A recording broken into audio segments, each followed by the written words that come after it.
네, 안녕하세요. 이번에는 단락 독해의 첫 번째 과정인 내용 전개의 흐름 짚기를 알아보겠습니다.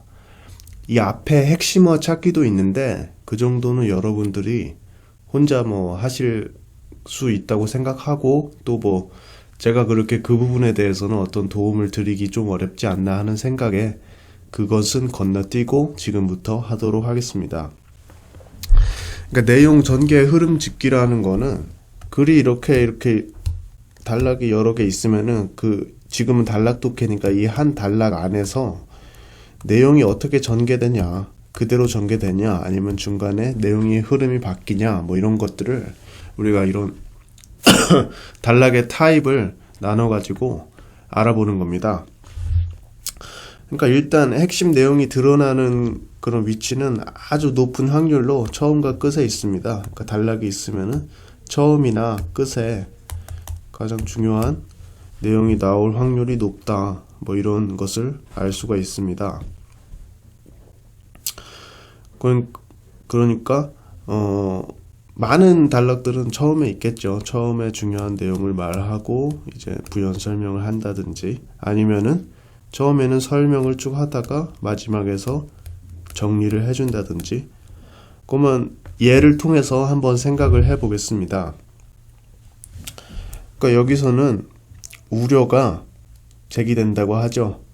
타성에 젖어들고 있다는 측면에서 사물놀이에 대한 우려는 타성에 젖어들고 있다는 측면에서도 제기가 된다.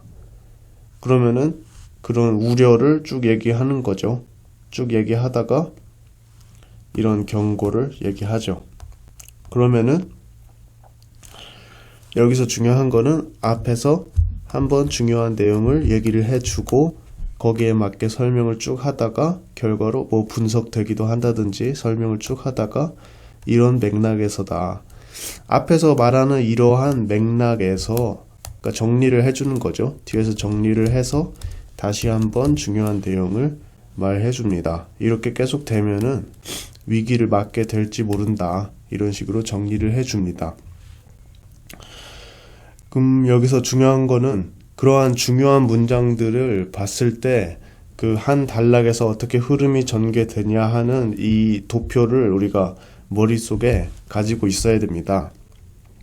그러니까 이건 특히 영어에서도 도움이 되는데요.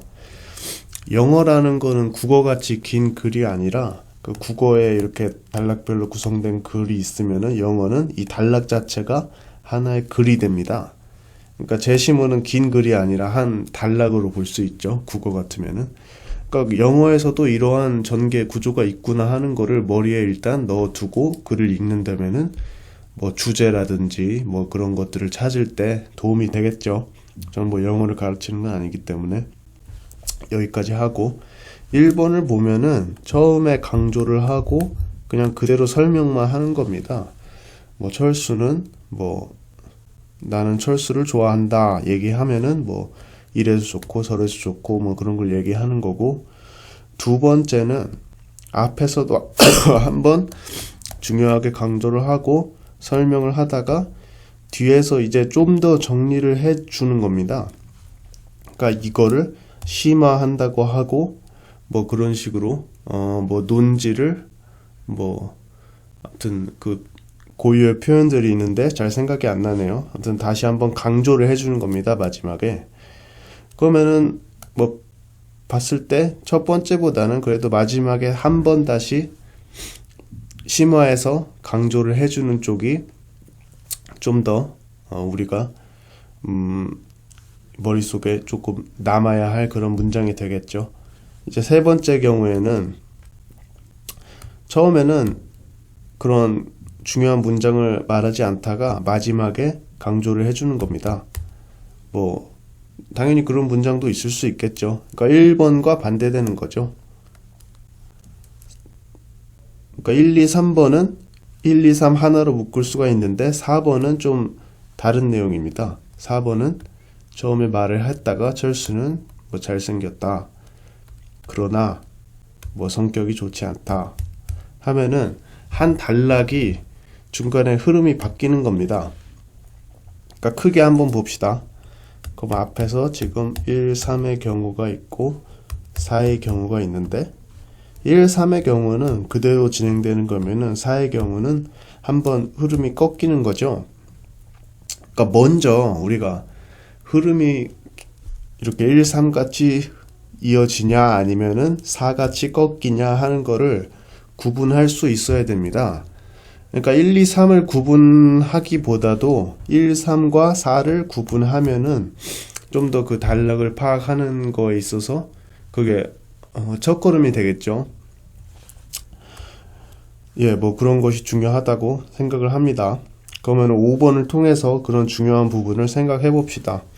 이제 흐름이 바뀐다 했을 때는 이제 역접 접속사를 통해서 되게 그렇게 합니다. 뭐 그러나라든지 여기서 예를 통해서 보면은 이런 시스템이 도입되면은 편리함이 더욱 커진다. 근데 그러나 어쩌고 해서 이런 무방비 노출이 될 수 있다. 이렇게 하면은 중간에 한번 흐름이 바뀌는 거죠. 처음에는 편리하다고 했지만은 그러나 이런 위험성이 있어서 무방비로 이런 개인정보들이 노출된다. 뭐 이런 식의 문장입니다. 그러면은 문제나 뭐 글쓴이가 말하고 싶은 거는 이 뒤에서 많이 나오겠죠. 예. 그런 점을 우리가 생각할 수 있어야 됩니다. 그러니까 뭐 그러나 하지만 그렇지만 그런데 뭐 이런 식의 문장이 이런 식의 역접 접속사가 있습니다. 저는 이런 게 나오면 이렇게 삼각형을 쳐놨어요. 그러면 우리가 좀 더 시각적으로 이렇게 강조가 되죠. 근데 그와는 반대로 즉 그러므로 따라서 정리하면 등은 이제 앞의 내용을 그대로 받아가지고 정리를 해주는 겁니다. 그러니까 문장이 이렇게 꺾이는 것이 아니라 그대로 이어지는 거겠죠. 그대로 이어져서 맨 마지막에 심화해서 그러므로 이러이러하다 뭐 이런 식으로 나오는 겁니다. 예를 통해서 보면은 처음에 쭉쭉 뭐 역으로 흘러간다고 가정하더라도 뭐 이거를 시간의 대칭성이라고 하고 어쩌고 어쩌고 해서 따라서 이렇게 설명을 합니다. 그러면 이거는 그대로 전개되는 거죠. 중간에 뭐 그러나 뭐 이런 앞에서 했던 말들을 뒤집는 게 아니라 그대로 이어져서 맨 마지막에 따라서 잘 들어맞게 되는 것이다. 따라서 이렇게 하는 것은 제대로 설명할 수가 없게 된다. 이렇게 설명이 끝나게 됩니다. 그럼 뭐 예를 통해서 한번 생각을 해봅시다.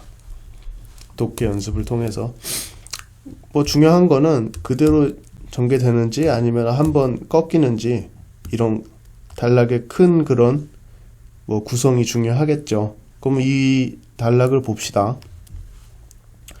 뭐 태평성대였다. 태평성세였다. 이렇게 하고 개인적 욕망을 실현할 수가 없었다가 기억에서 중요한 거겠죠. 그래서 산수를 그리게 하였다. 이런 다양한 방법을 시도했는데 다양한 방법이 뭐냐면은 뭐 이런 시에 의존하고 뭐 사실적 묘사와 사문법을 추구하기도 하고 그래서 이런 절대적인 정신적 자유를 누리게 되었죠. 근데 그러나가 중요하댔죠. 그러나 사회적 자아와 균형을 이룰 수가 있다. 그래서 두 자아의 균형을 위해서 투영되도록 하였다. 그러나를 통해서 한번 이렇게 꺾이는 거죠. 이렇게 정신적 자유를 누리게 되었으나 왜 그러나가 나오냐면은 개인의 이런 정신적 자유를 누리게만 되면은 사회적인 자아와 균형을 이룰 수 있기 때문입니다. 그래서 그거를 이렇게 좀 균형적으로 하는 방안을 제시하고 있죠. 그럼 당연히 내용 전개 흐름은 4번이 되겠죠. 1, 2, 3은 이제 쭉 나오는 거고요. 4번이 이렇게 한번 꺾이는 겁니다. 그러면 2번도 당연히 단락을 크게 두 부분으로 나눈 것은 여기서 이게 뭐죠? 리을인가? 예, 당연히 리을부터 꺾이니까 이렇게 크게 두 부분으로 나눈 거죠. 그러니까 여러분이 이 꺾이는 거를 잘 이해하는지를 판단하기 위해서 이 문제를 제시해 본 것입니다. 그럼 여러분이 독해 연습을 한번 풀어보고 연습을 해보시기 바랍니다. 감사합니다.